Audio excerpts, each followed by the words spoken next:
DIMP Digital presents Idle Game Chat.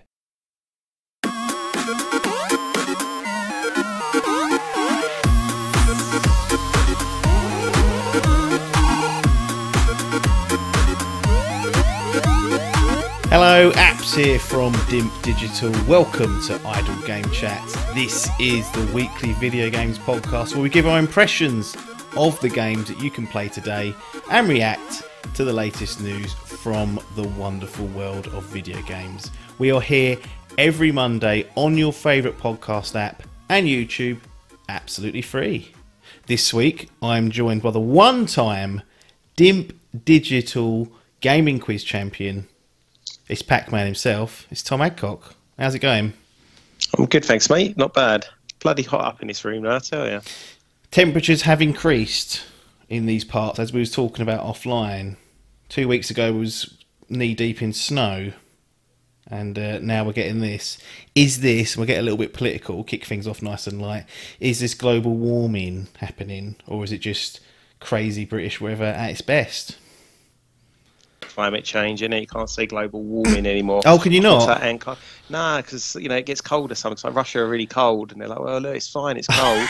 It's not though. It's climate change. So climate change, but the climate's always changing. Exactly. I do remember. This is one thing I mentioned to someone else offline, but I used to remember like bonfire night when I was a kid. So what's that? 15, 20 years ago, probably now. Before I went to one of those, probably over that. And it used to be freezing. Like, I used to remember having chapped lips. So this is like November time. Chapped lips, obviously, like, big, thick gloves on, scarf, the lot. The last few bonfire nights, you could walk out there in a T-shirt and not be bothered. So what's going on? All this snow in February. Harder. Yeah. Tough. My thing with it all is... it gives too much, like, all these like climate deniers and stuff.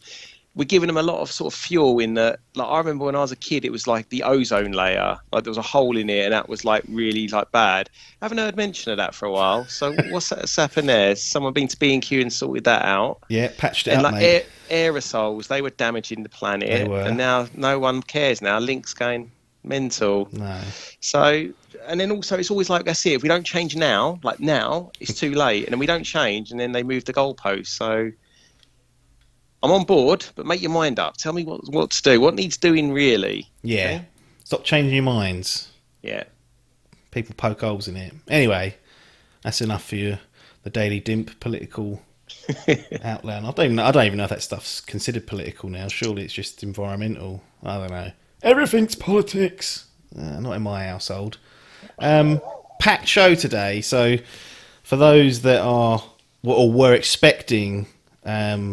a Tom Adkins and not a Tom Adcock. That was initially the plan, got sort of let down on the day, so that's not always good. So drag him over the coals live on air here. But Adcock is always up for having a chat.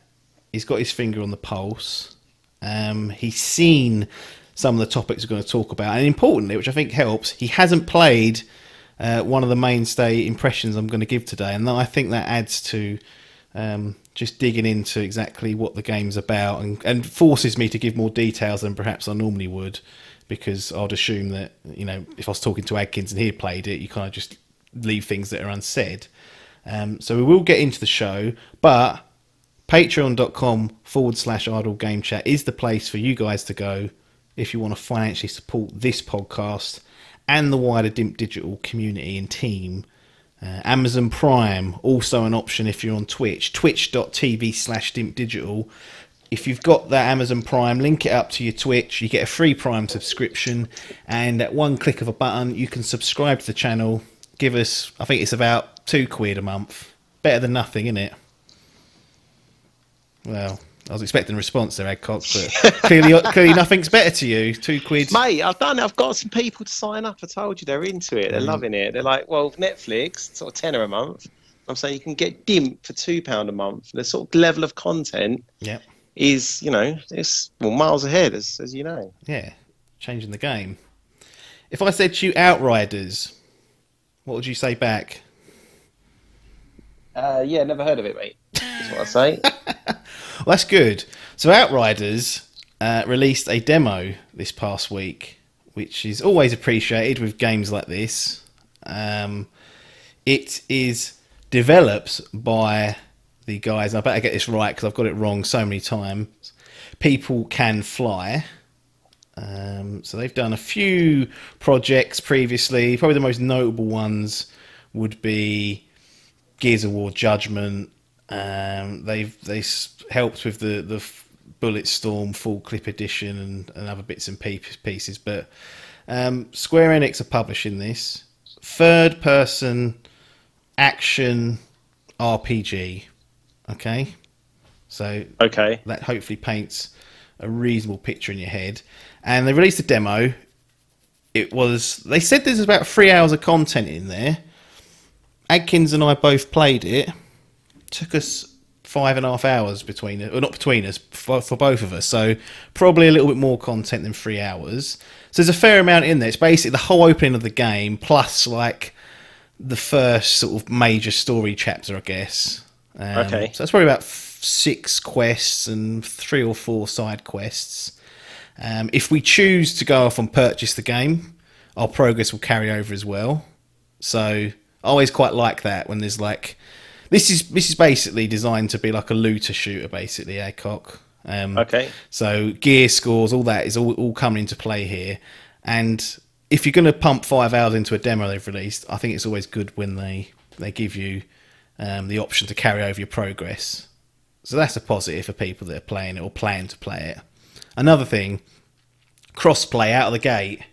So I played on PC to stream on the DIMP Digital Twitch channel. So that was Friday night.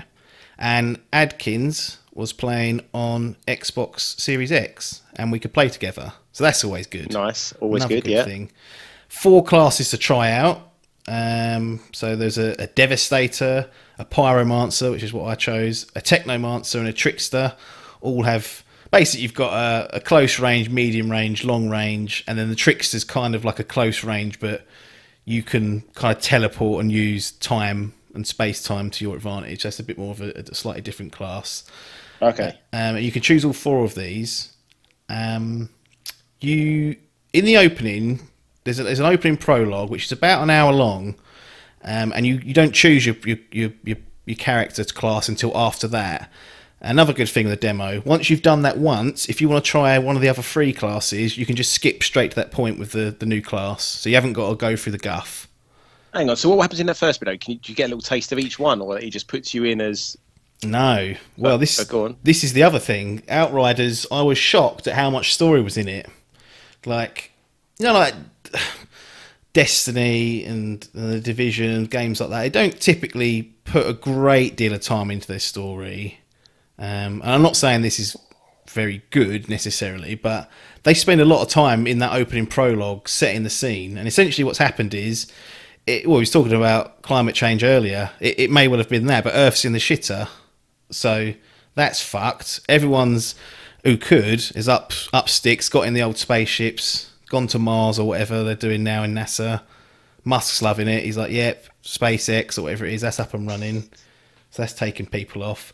But anyway, Earth's gone down the shitter, and then humanity's trying to search for that new place, which in this game is called Enoch.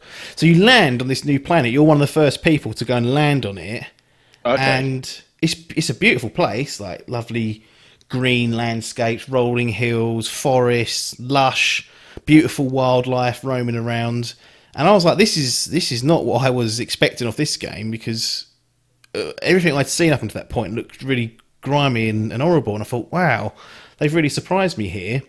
So anyway, you go through that prologue, and then what happens is you've been in that fucking cryo or whatever it's called, sleep, for 70 years already. Okay, so it's taken you 70 years to get to this new Enoch planet. Something goes wrong on the prologue mission. You have to be put back in cryo, and then you wake up again, but 30 years later. And then you come out and this new planet Enoch's at war. So you kind of miss all the good stuff, really. Like, there's a massive war that's going on about resources. The planet's in the shitter. And you are sort of corrupted during this prologue to be called like an altered. They call you an altered because you get to...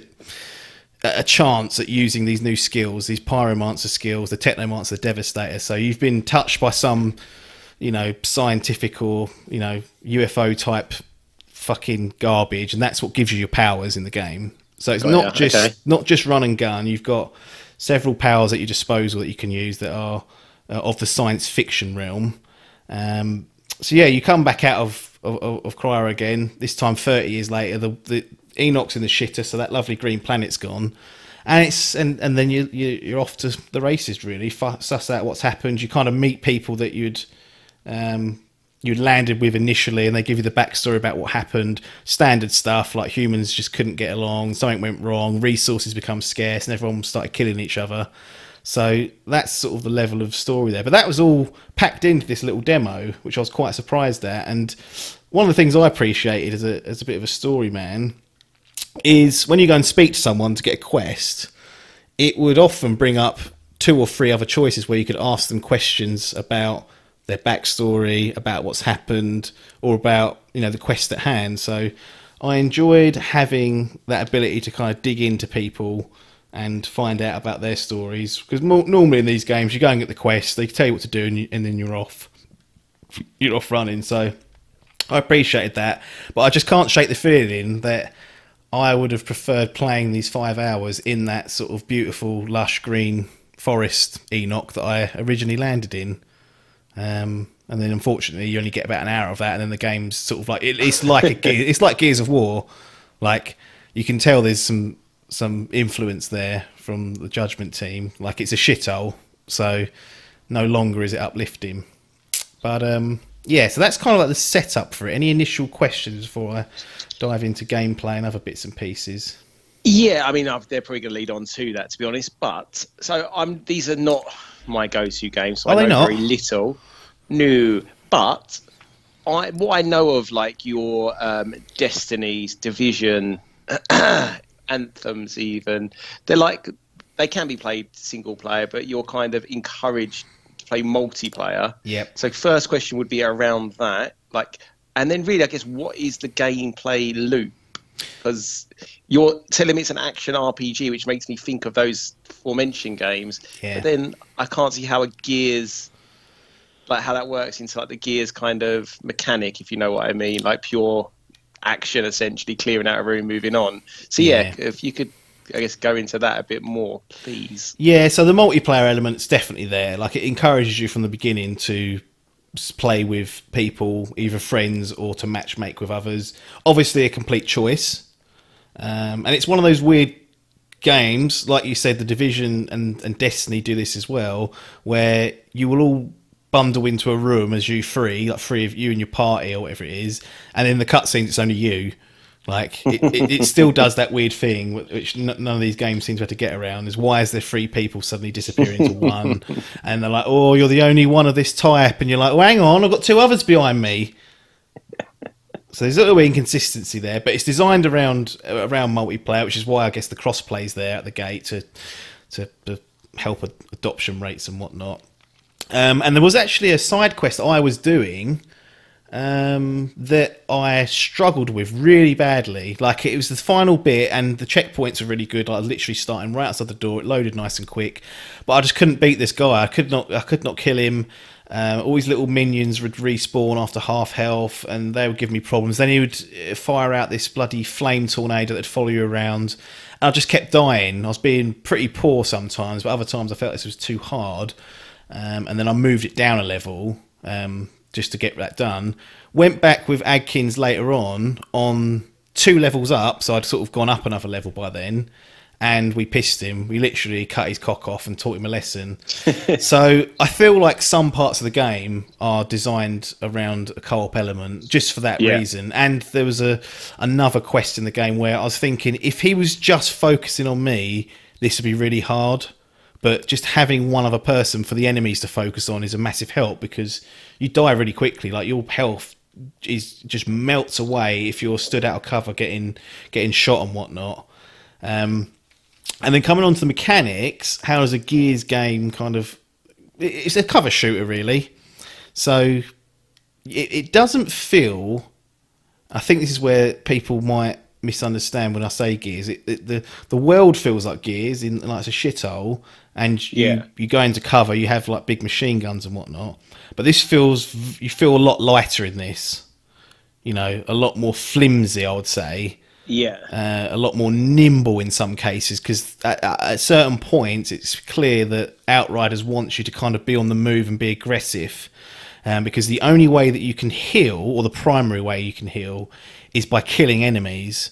And depending on what class you choose, like I chose the Pyromancer, to heal I had to inflict them with like my fire ability and then kill them whilst they was inflicted with that particular element, and then I'd get healed from it. And the other ones work slightly differently. So it has the Gears kind of feel to it, but at the same time you've got these weird powers that you never had in Gears, that you could chuck out there, and that you use using LB, RB, and a combination of those two put together. But it does feel flimsy, and the one thing about particularly the Gears games is the cover system is like your safety net. That's like your blanket. It felt a bit inconsistent here in Outriders. So there were times when I felt like I should be going to cover, and I either wasn't going in immediately or wasn't going in at all, and that was a real irritant, if I'm honest. I hate it when you kind of get stuck, and because your health's melting away, there's a bit of frustration there. So yeah, that's kind of where we're at in terms of the game itself. I mean, the powers that I had, one was just like a direct flame that would just go in a straight line. Anyone in that path would start to set on fire, and from there I could shoot them with added damage and hopefully kill them to heal. So that's one kind of power I had. Second one was a simple power where you kind of just grab and take off a quarter of the health of the enemy. So it would just be a fireball that would come out, pull back, and it would take off a chunk. Wouldn't leave like a lasting impact. And the third power, which was the RB, that was a cool one. It would be similar to the flame one. Like you'd fire it out. It would only hit one person. Yeah. And then if you killed them whilst they were inflicted with that power, so you got about 5 seconds or so to get rid of them, they would then rise up in the air slightly and explode, and then kill any other enemies around them. So that's nice. That was really nice for like groups of enemies behind cover that were difficult to get to. So I had some fun messing around with that. Unfortunately, both of us chose the same class. Like we didn't know if we was going to play together, and unbelievably, we were both drawn to the Pyromancer. But it was fun. It was fun, but nothing. No kind of like wow moments, I'd say, from the game itself. I was pleasantly surprised when I first started it.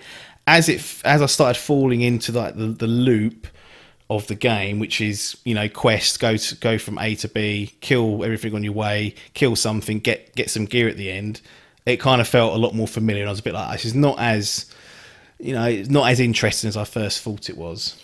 But I still can't get my head around it. Are you like in a hub world getting your quest and going out into the real world, like sort of Monster Hunter? You are, okay. Yeah. Right. And the area that they put us in, like they opened for the demo, is the open area. Okay. It's not really like an open world. Like it's not like the Division where there's a city to explore. Like there was a level for us to explore, but it was really quite small corridors into rooms, for example. Okay. Like there'd be like maybe like one big square place where there might be a battle going on that you could get involved with, but other than that, all the quests were directed towards rooms that were on the map. That you go through a few corridors, kill some stuff on the way, land at the sort of the end room, kill the boss, take the gear back, put on the new stuff, dismantle the old stuff, buy some new stuff if you've got some options there, and recycle that process. They did mention at the end of the demo, it's kind of like, we're going to go to I think it's the front lines they were calling it, and that made it sound like there was perhaps a bigger world to be, you know, experiencing. But we ain't seen it, so I don't know if that's the case, whether you'll get past this first sort of chapter and then it'll open up and there'll be a big open world to explore. I don't know, but from what we might even be back to the Pandora beauty of the world, if it's the front lines where they haven't fucked it all up yet, perhaps. Who knows? It could be, yeah. That would be great. I doubt it if it's all like in rooms and stuff, but yeah, you don't know. Well, I'll say in rooms, they weren't, but they were. It was on the map. Yeah. It looked like a little room, like it was all just like narrow corridor, open field, fight, back you go. So yeah, that was. I don't know what what the front lines holds or whatever it's called, but it felt by the end of the demo, by the end of the 5.5 hours, that the interesting stuff had kind of gone, and it fell into that stage where I could see myself giving it a go, but nowhere near my sitting there going, "Cool, wait for that to bloody come out and play that day one." Like, I don't think that the demo has done enough for me, which is a shame. But that's how things go. Sometimes you don't always resonate. How far out are we from this game coming out? April the 1st, it'll be releasing. Okay, so right, fair enough. And then is it on everything? It's on PlayStation as well. Everything except for Switch, including Stadia, so that's still going. Fucking hell. Right. So Switch really got to pull their... I don't think it'll run this, like it doesn't run No, wait. But, yeah, I think at the end of the day, it's one of those games that will require... You'd want to play it in a team of, like... The maximum number of people you can have in your squad is 3. I was just going to ask that. Okay, fair enough, yeah. So that in some circles is a bit of a killer, because most games are 4... But this is 3, so... But also, it's a fucking pain in the arse getting people to play regular. Like, I feel like if this is your thing, then, yeah, like, the lower numbers could be a positive to get it going. Well, as we found out, we can't even get people to do a podcast once a week, so... I mean, what are we doing here? I think I spoke to Sir Dave about this after I had a little go of it, and... He raised a really good point. Like, he hadn't played it, but he'd seen a lot of it, and one of his mates, Chris, had given some impressions. And he said, to be honest, I've got Destiny, I've got all these other games I want to play. Do I need another game like this in my life? Yeah. Like another game that's asking for, meeting up with others, with managing your gear, upgrading, going through that cycle, perhaps grinding a little bit. And it's like, probably not. You don't really want... If you've got one of those games already, you don't need 2. It's very true. And you probably wouldn't even want the game to start with. I just cannot see a Pac-Man Adcock sitting there playing one of these games and getting the most out of it. No, it ain't going to happen, mate. They're not for me. And I mean, this one sounds kind of middle of the road. It doesn't sound like... 5.5 hours is a fair chunk of change to give you, which is good. But also, if they're not selling it to you on that, then what else is that offering? Yeah. Is my question. Do you think you'll ever get into one of these games? These either service type games or gear shooter types? To be honest, I don't know. Maybe like for the social aspect, for like a bunch of mates would meet up once a week and twice a week and just play, then almost like the game would be secondary. Potentially, but no, they're just not my... I prefer an A to B thing. I don't want to waste 300 hours on a grind-a-thon to get a fucking rare gun to drop. Well, I don't. It's just not for me. You used to love the Gears campaigns, playing those with 2 others. I did. Or 1 other. Yeah, campaign was always all right. And then, we used to fuck around online for ages. Like, we had a good group then, like 10 of us. So you'd have all 4 or 8 of us or whatever in a 4v4. And, we'd play a bunch. Yeah. But unfortunately, mate, they've grown up now. And it's just sort of left me, baby Tom, sitting here doing nothing. So, yeah. I don't know where that's coming from now. Well, that's Outriders. The only thing to mention is I mentioned the difficulty level just slightly. That I turned it down to kill that little prick. It's quite interesting the way they do the difficulty level. It's actually called a world tier. So go on. Each time you move, so you start on world tier 1, and that has it says like -2 enemy health, -2 something else, blah blah blah. Loot drops. Common to rare only, and it'll give you like a little overlay. Then you got world tier 2, which is -1 enemy health, rare to legendary drops, blah blah blah blah, and there's loads of other multipliers on there. So the way the game works is that you unlock these world tiers as you play, and the higher the world tier, the harder the game is. So increased health for enemies, increased damage for you, but they increase the rewards with that. So I'm assuming all the rare hard shit you can only get in like the top few level world tiers. So for the people that really put the time in and are good at this, they'll be putting it on world tier 15 when they unlock it. And it'll be rock hard, but they'll be reaping the rewards. So I thought that's quite a little interesting way of doing the difficulty. And for a game like this where you kind of do get better as the more you invest into it, that's a way of keeping it kind of increasing and scaling to your level. and your gear as well, because it means that Yeah. as you get more powerful gear, they haven't got to adjust the enemies necessarily. They've just got to adjust the damage you're putting on them and how much they can take with your gear score. And it's also, if you put it on easy, once you're at a certain level, all the stuff you get back from that's not going to be a decent level. So it's a fool's errand. So that's that. That's Outriders, I think. Fair enough. Not bad. Well, it doesn't sound like you'll be picking this up, but Nah. maybe a little Steam purchase 6 months from release. It would have to be, at a discount. And to be honest, I'm kind of like Monster Hunter's kind of like the grindy game I'm playing at the moment. That needs to be seen off before anything like this is started up. So he's up against it because Monster Hunter's a big game. Well, and the new one's out soon as well. So announced for PC next year as well. I saw that. Yeah. Oh, you said, didn't you? That's now the preferred method. Well, if it's anything but Switch, really, isn't it? It's designed with Switch in mind, though. Pick up and play. You're going to be getting a sort of the wrong like play style on that PC. You've got to go for that voice chat.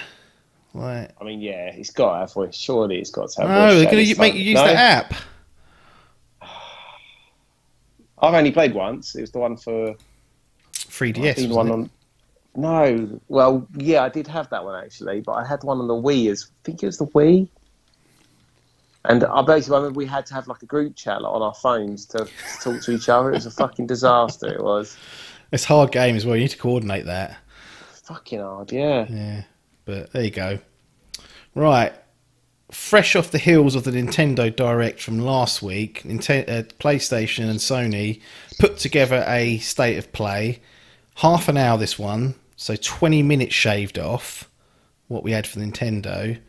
We're not going to go blow by blow through this because it'll just be too much. But anything that you... First of all, what's the overall thoughts of this state of play? I mean, you tuned in for Nintendo last week. I'm assuming you were as disappointed as everyone else with 50 minutes of lives being flushed.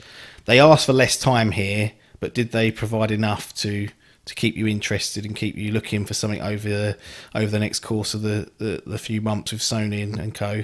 Because you ain't got the PS5 anymore either, so that's another... They've got to resell you on that urgently. I was nervous about that, I'm not going to lie. I don't normally watch these things either, to be honest. I've watched 2 back-to-back now, and yeah, the Nintendo one was a real fucking kick in the balls. So I was like, right, what's PlayStation offering? And I was worried, because as I sort of tuned in, I heard these were all going to be games that were coming out this year, and I was like, right, have I made a massive error? And it was significantly better than what Nintendo showed. But I'll be honest, there was nothing there. There's definitely, there's a couple I'll be sniffing around, but they weren't like in the Tom wheelhouse of games, if you know what I mean. There was nothing that was like, core. I didn't know that was coming, and now I'm really fucking annoyed I've sold it. But that's basically where it was. Cause I'm useless. What's the night at the one where everyone sort of lost their shit over? Those teddy bears. Like Five Nights at Freddy's. Five Nights at Freddy's, yeah. I sort of like, I'd half heard of it. I was like, what is that? And then sort of, I was like, right, that's the big one. And the Final Fantasy at the end, I was like, again, it's like, well, maybe this is the chance for me to actually fight. Because I did think about that on PS4, to be honest. Right. So maybe now, I will jump in. It's getting a port over to PS5. But yeah, I don't know. What about you? Yeah, I think it is saved because I had to sit through 50 minutes last week. That half hour felt like a treat. It felt like I was being given 20 minutes of life back. But very much in your camp, not really a great deal there. I mean, we had Crash Bandicoot 4 coming to PS5. It's like, okay, fine. One of the first party games that was showcased, and we've seen it a few times, was Returnal. That's coming April 30th. Housemarque games. So what do you think of that? I forgot about that. Yeah. I don't know. Well, I do know. I know exactly what I know. It ain't £70 game, and that's what these Sony first parties are. This is a £70 game, and this is a bit. This feels a bit harsh, but it's because the game doesn't look like a proper. It don't look like Demon's Souls. No. It don't look like The Last of Us. It don't look like Miles Morales. It don't look like Ghosts of Tsushima. And And if It you're looks then like a Game Pass game, doesn't it? Is what I would say. it does, and that's the biggest thing about it is that Housemarque typically have been putting in budget titles. I can't remember the bloody name of that really famous one that everyone loves.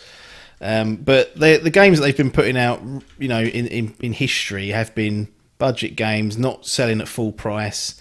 And now we're being asked to... Resogun, that's the one. So now we're being asked to shell out not just full price of what we knew last generation, which was about 60 quid, and you would find the deals and find it for 50 quid usually, but this will start at 70 pounds because Sony have hiked up all their first party stuff to another tenner, $10 more in the US, 10 more pounds over here, and I guess 10 more euros for mainlanders and Ireland. But that's the thing that's putting me off the most. It's like at no point have I sat there and seen what this game's offering and thought, yep, that's a big Uncharted Naughty Dog level game that's worth looking at for £70. This does not. I don't get that from it so far. No, I agree. Yeah, I had little glimpses of like that AAA, but not really. It gave me what's that Tom Cruise film? Live, Die, Repeat. Edge of Tomorrow. Yeah, like the aliens reminded me of that a lot. Actually, Yeah. And also the name of the game. What is that? Yeah. Eternal, Also, the like, premise, isn't it? Like she comes back each time and it's a loop. yeah, I kind of got that, but it didn't really.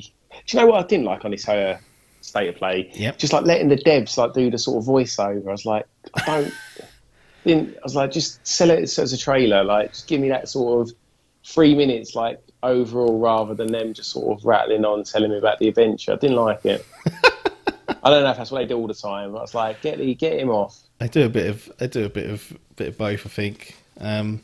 Yeah, that's sort of like one of the big PS5 exclusives coming, and I was a bit like, yeah, not really. Is that PS5 only then? Because a lot of these were cross-gen, weren't they? Yeah, but I think that one is. I haven't seen it listed for PS4 yet.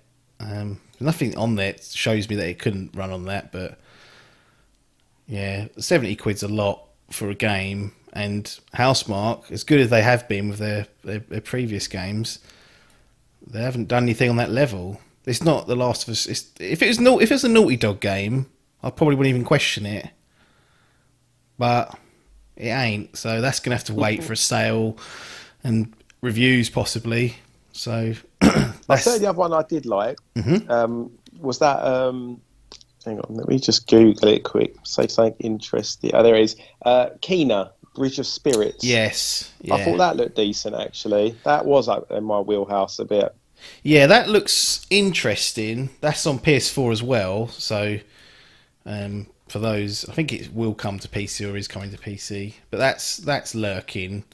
I think it's what they give the release date, August 24th. Yeah, 2021. right. So later this year.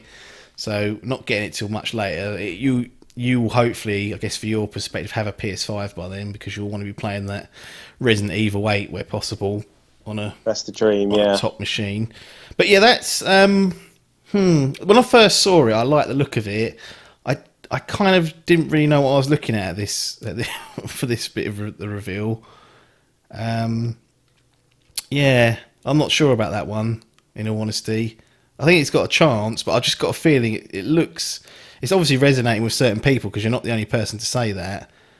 But I just think ultimately what will come out the back of it will be a bit of a blower, in all honesty. Yeah, I kind of, in a way, these all felt like sort of like, well, as you said before, like none of them are AAA. They're all sort of that lower tier game, basically. Could be a bit of a worry. That none of them, not one of them, well, apart from Final Fantasy, I guess at the end, but leave that on its own. Yeah, and Oddworld as well. Obviously, heard of that. Never played an Oddworld. Is it Oddworld? Yeah, Oddworld Soulstorm. That looked nice, to be fair. Like that did look like. Was that cross-gen as well? No, I don't know. This is half the problem. They don't make things clear, do they? Oh, it is. Yeah, arrives on PS4 and 5, 6th of April. So it is. But I'm guessing we were looking at the. Actually, do you know what? It's the other thing I noticed. A couple of these games said they're running on a PC. Yeah, I know. Like, what's that shit? That's cheeky, isn't it? Yeah. But it looked nice. I don't know if this was one of them, but I was like, it did look nice. But I don't. It's like, I mean, I've never never played these, and I got the vibes like sort of almost like Lemmings sort of game. Like Yeah. it wasn't what I thought it was, to be honest. But again, not really for me. But I mean, I'm guessing if you're a fan of this sort of these games, then it's nice that it's coming out. Yeah, it's not. It's an old series, Oddworld. I remember I had a demo. I think it was of Abe's Odyssey, and I play that about 100 times over, just that demo piece. And yeah, again, not gonna. It's there, which is fine as filler, but it's not going to get me going. Saw Deathloop again. Which looks. Is that like the Overwatchy sort of one? Well, it's that one where it's like you're an assassin with. It looks like really stylized and cool ways of killing people, first person. Yeah. And then you die. It's another loop game. I think they need to split these Returnals and Deathloops up, keep them out of the same sort of conference, but that looks okay. It looks like something I'll enjoy. The big thing for me is that's a Sony exclusive, like a timed exclusive. So it will come into Xbox. Arcane, who develop it, are owned by Bethesda, who are now going to be owned by Microsoft. So in a year's time, one would assume that Deathloop will arrive on Microsoft systems and on Game Pass. So at this point, I'm like, unless it's coming out the gate swinging and is being spoken of as like the game of the century, the game of the year, Deathloop's going to go on the back burner until it comes to Microsoft platforms, and then it'll go on Game Pass, presumably. Yeah. And I'll be playing that. The only other game I kind of wanted to touch on was the martial arts type game called Sifu. I think it's Sifu, Sifu. Do you remember this? Like, it is a guy walking through a corridor, and you're just like martial arts sort of attacking people. Yeah, it's like feudal Japan sort of vibes. That's it. Yeah, I think that one did say on PC as well. That was one of the games that was either running on PC or part of it was. But that looked like it could be interesting. I mean, I'm not saying it's a bit. You don't really know too much about it, but that was that kind of. It was a bit like that. Up. Like fighting close, like in corridors, like that's it. That movie, The Raid. Yeah, I remember that one. Yeah, it did look decent actually. You're right. Good concept. Surprised it hasn't been done before when I saw it. No, exactly. And then really, I don't know if there's anything else before we get into Final Fantasy, but Solar Ash, hit or miss. Knockout City, which I think I saw at the Nintendo Direct. I'm sure it was on there, or something similar, like a dodgeball game. And then really, they saved the best announcement to last. Final Fantasy VII Remake. They're doing a remastered version of it called Intergrade. That will be available June 10th this year. I mean... And what are we getting here? Is that a new character that was getting shown at the beginning, or is it a new storyline? New story, yeah. Okay. So for that character, so it's like an expansion or a side kind of thing. Yeah, because obviously it's got a story to tell that's already been told. Just like a little bit of side action. Yeah, exactly. Okay. Obviously enhanced. Well, not obviously, but they're doing enhanced visuals and other bits and pieces with it. But really, that was it, and we were left to walk away with no mention of God of War, which I think at this point everyone's given up hope of coming this year. Ratchet and Clank, no extra footage. I assume since they announced the release date, we'd see a bit more from that, but not to be. And I was hoping that we would get something like the Last of Us 2 PS5 patch announced or shown here, and that hasn't happened. It's got to happen, isn't it? They've done God of War now. Like, it seems like they're going back and at least unlocking the frame rates on them so they can run at 60, which makes a huge difference to a lot of these games. But we didn't get that. There is some controversy with Final Fantasy VII Remake, believe it or not. Go on. Following day, Sony announced the games for PS Plus in March. Oh, yeah. One of those games is Final Fantasy VII Remake, which is great. That's less than a year old. Like, in terms of like an anticipated remake, one of the top ones. Like, people fucking love Resident. They do love Resident Evil, but they love Final Fantasy VII. And the remake was always something people dreamed of, and we got part one last year. So that's coming to PS Plus, and you think, well, that's great. But what they've decided to do is, if you bought Final Fantasy VII on your PS4, or you buy it, you'll get a free upgrade if you've got a PS5. So all this new stuff they offered on Intergrade, so the visuals, the photo mode, all that stuff, which is good. That's the way you should do it. Like, if you've got the game and they're patching it and adding bits, okay, we don't pay anything. That's a free upgrade. If you only have the PS Plus version that goes live in March, you can't do that. So they've deliberately gone out of their way to block that upgrade path if you get it on PS Plus. So, for example, I'm going to claim it because I claim every game on PS Plus. If I want to play the PS5 version on my PS5 with the enhanced visuals, I will have to buy this Intergrade game. Adkins, on the other hand, he's already got Final Fantasy VII on his PS4. He'll be able to drop the disc in on his PS5 June 10th and play the new one, which is free. I mean, I don't know how I feel about that. It feels like it should have been an easy win.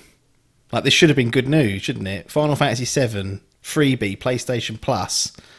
But between them, they just had to score a bit of an own goal by blocking off an upgrade path. They've gone out of their way to make that restriction as well. That's the killer. Yeah, I mean, yeah, because you can't say it's bad timing because it's like in-house decision. So it was the next day, yeah. Yeah, I don't know what they're thinking there, but I mean, to be honest, I don't know how much it would bother me really. It's your choice, I guess. You can either get the game for free or, and play the previous gen version, or. Yeah. I mean, I guess you could buy it used now, couldn't you? The PS4 version, and then get the free upgrade. That's what I was thinking. Like, could I borrow it off Adkins, put it in why not? PS4 or PS5, claim it on my account that way, then download, then claim it on PS Plus, and then will it think and recognise that I've got the? So I don't know that. But you know what I mean? Like, that's such a weird blocker to put in. It is weird. Yeah, I kind of get it because you don't want people just to never buy the PS5 version. But at the same time, I mean, to be fair, it would have been easy if as you say, they've actually done it on purpose. Yeah. Is to on purpose just do like a $17.99 download, and there you get the upgraded version if you've downloaded the free one from. Yeah, and that would be. I mean, again, not great, but that would be more understandable because it's just a patch at the end of the day. Yeah, that's going in. So absolutely, that would have been the way to do it. And some people have said, well. Don't blame Sony for this. This is Square or whatever it is being greedy. But I'm like, oh, hang on a minute. It's on their platform. They've brokered this deal with them. Like, they could have said, no, we want to have the rights that anyone who downloads that gets the upgrade as well. But they didn't want to pony up. So what should have been an easy win and a great moment has got a bit of an own goal attached to it. Yeah, it's weird because, as you say, it's not even an old game. When did it get released? Like this time last year? Like March, April, yeah. Yeah, just switch it round. I guess they plan these games out a while in advance. Make this when's the upgrade coming? Yeah, June. So then make this your November game or your December game or whatever, and give it away then. I don't know. Do you know what I mean? Yeah. Put the upgrade out there first, get all the money, then go. Oh, by the way, it's now free on PS Plus. Yeah, because as you say, this game's really revered. I'd say most people who wanted to play it would have already played it by now. So it's a funny one so then you're not making much money off of them, but then Pac-Man sitting at home, is probably not going to go out. If I can fiddle it and get it, not sexually, if I can do it, and get it like you say the Adkins way, maybe borrow it and get it cheaper. I'd probably do it. I'd get that version then. I'd be like, right, I want to see this game looking its best. Yeah. Get that extra content, but not, it's a weird one. Yeah. Well, anyway, that was the Sony State of Play plus their little announcement for PlayStation Plus. I mean, on one hand, you can't grumble at a game less than a year old. If you just got a PS4 and you haven't got a PS5, like a lot of people haven't got PS5s, you can't fucking get one. So if you still got your PS4 and you didn't get Final Fantasy VII, you're laughing. You are literally going to have to get that in a few days' time, or today, or it'll be Tuesday actually. Tuesdays when they drop that, and you can play Final Fantasy VII first time round if you got a PlayStation Plus. Can't grumble. If you've got a PS5 though, you've got a bit more of a, just got a bit of a sour taste in your mouth. That's all. Because you know there's a better version coming to your platform that you're gonna have to. It seems to buy, outright. But we'll see. I'm undecided what to do because I did want to play Final Fantasy VII. I was going to borrow it off Adkins, but now I'm not sure. I want to play Final Fantasy 15 first, so I shouldn't even be thinking about that. Friday we got a Pokemon showcase, so a little celebration, blah blah blah. The two headlines that come out of it, we've got Pokemon Diamond and Pearl being remade and released on Switch, coming later this year, so that could be a sought after game for the Fantasy Gaming League. Transfer windows open as we speak, so people may have already scrambled to secure that. Check Twitter for the updates. And then they released some footage on a new era of Pokemon, and it's called Pokemon Legends Arceus. I can't pronounce that shitter at the end, but Pokemon Legends. And this looked like it was going open world, like full open world, and Sword and Shield kind of dabbled with it. I think I was expecting Sword and Shield to be like, oh, we've got this console now that plays Zelda, for example, Breath of the Wild. Pokemon's got to go that route, and they didn't. So it makes me wonder whether it was a 3DS game to start with and was moved over. This Pokemon Legends looks like it's going to be in the same vein as a Zelda type Breath of the Wild. It looked very much like Breath of the Wild. The only negative thing really to say about it was it ran like donkey shit. Like even in the trailer, like frame rate awful. I know it's early, it's not due till next year, but Jesus Christ, you must be able to cobble something. Why don't you just do what Sony did and say that it's on a PC for now? Just make it look a bit more smoother. But I know you're not a Pokemon guy. Had you ever played any of the old ones, like even on the Game Boy? Surely one of them. No. Bloody hell. No, I missed them all. Didn't even play Pokemon Go when it came out. Yeah, I can understand that. No, everyone played that though, didn't they? Nana. Rigby was walking around the park. But no, I just never really, I don't know why, never, been bothered by them. Yeah. Does a full open world 3D Pokemon game change any of that, or is it still, I don't like Pokemon, doesn't matter what you do, it can be labelled as Breath of the Wild 2 for all I care. Pokemon ain't going to get me through the door. No, I'm always winnable. Like you can win me over with it, but I don't kind of, I don't know, because like at the end of the day, it's still the same thing, right? Find a Pokemon, catch a Pokemon, go to fight someone at a gym. Like it's turn based. It's never been my jam, that old turn based. So well, you can like sneak up on the Pokemon in this Legends game. Like you can sneak up in the grass, throw a Pokeball, get them that way. Yeah, but there's nothing else, is there? You're not going to have the puzzles. You're not going to have the sort of, finding little villages and stuff, are you? I don't know. Well, they could do. They could drop a load of shrines in there for you if that'll make you happier. That would make me happier, Joe. Give me those shrines. Give me something. Give me that physics-based action. And at the end, you unlock a new Pokemon, like a captured one. Yeah, I'll take that. I mean, I'm excited for people who are excited about these games because, it's exciting into it. I know, Pokemon's a big deal. And sorry, because they always release 2, right? So is there 2 of these coming out? Yeah, I don't know, actually. They didn't mention that. You're right. They always release 2. Don't know. I actually don't know. Because if it is, it's a chuggy mess at the moment with those Breath of the Wild like engine running, then that's a lot of game to make. That is. Was this known? Were they talking about it? Has this come out of the blue? Because I literally know nothing. So is this blown people's minds, or people knew it was coming? Rumour and innuendo, it was. Right. So not officially announced, as far as I know. I didn't certainly know about it. I suspected there was a new Pokemon game in production. Diamond and Pearl I never played. I only played Red and a bit of Yellow. They fell off after that. I would love a remake of Red or Blue or Green or Yellow. What did they come out on? What's that? Oh, 2006. So Is that like DS or Is something? that DS start? Yeah, it must have been. Right. Okay. I'm like you. Like, I've only played one of them properly when I was a kid, and always wanted to go back, but never had a Nintendo DS, so that was not an option. Never had a 3DS. That's not an option.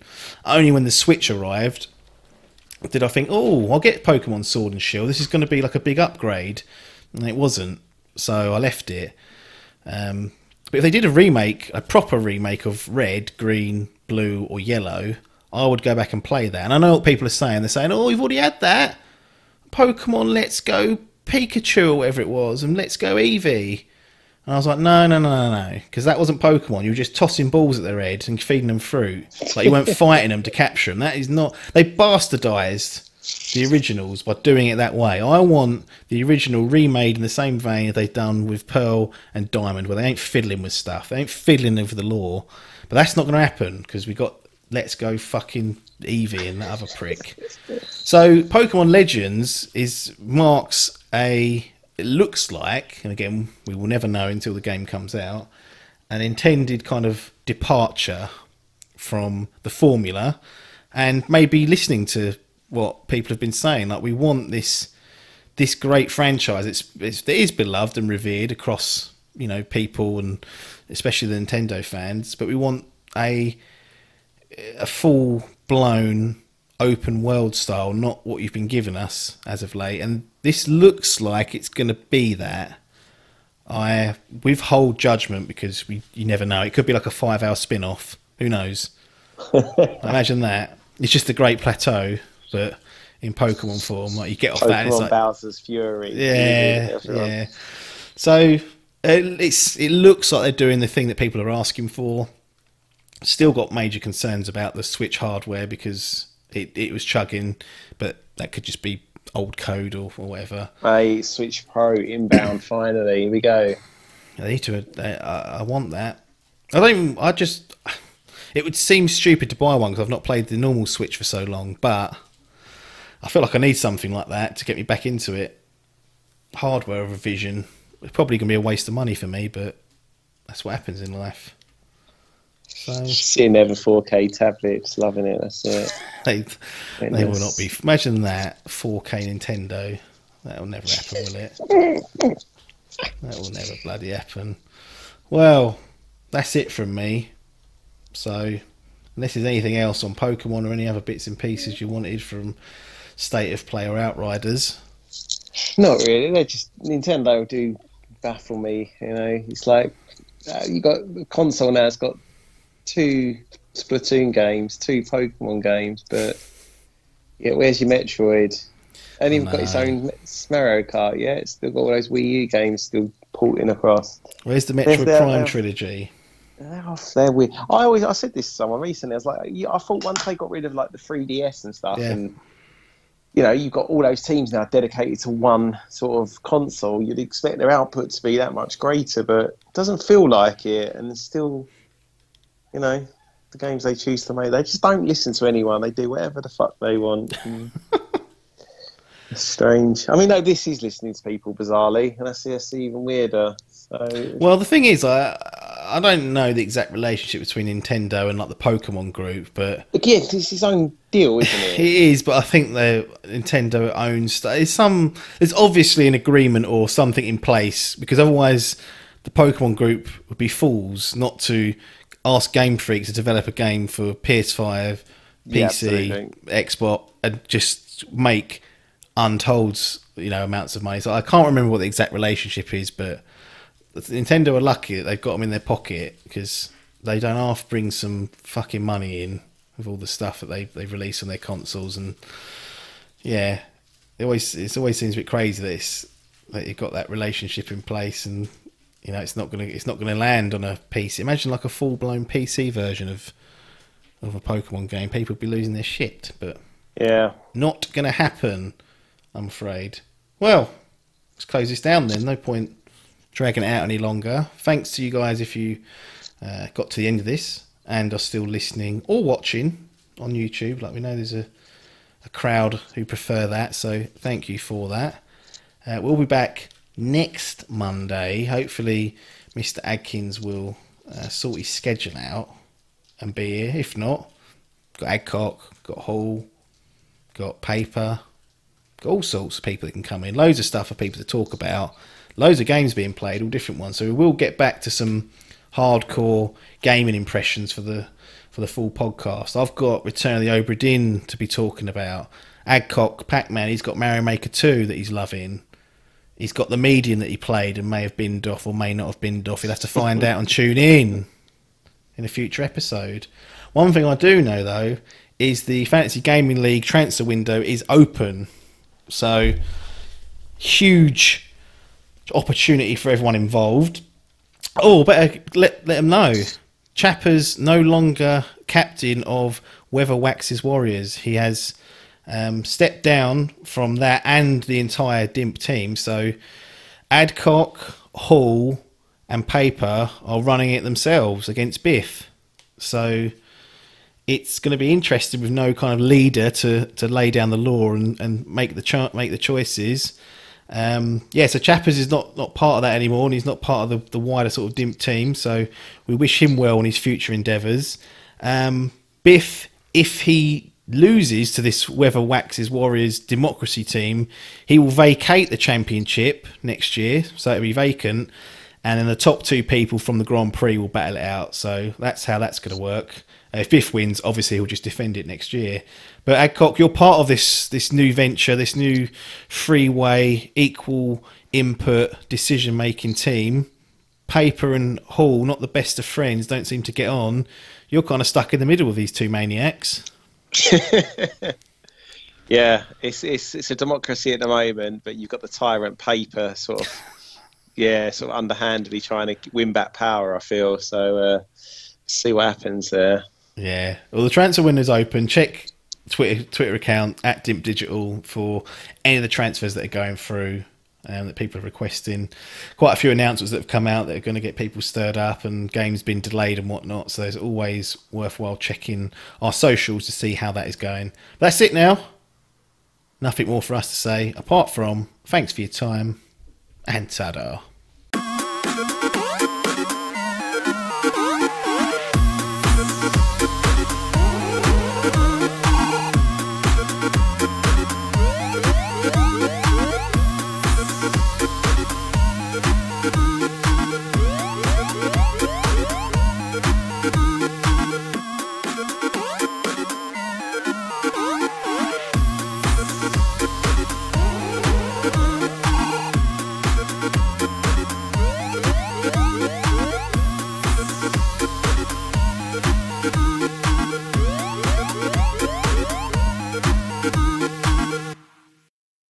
This was a DIMP Digital production.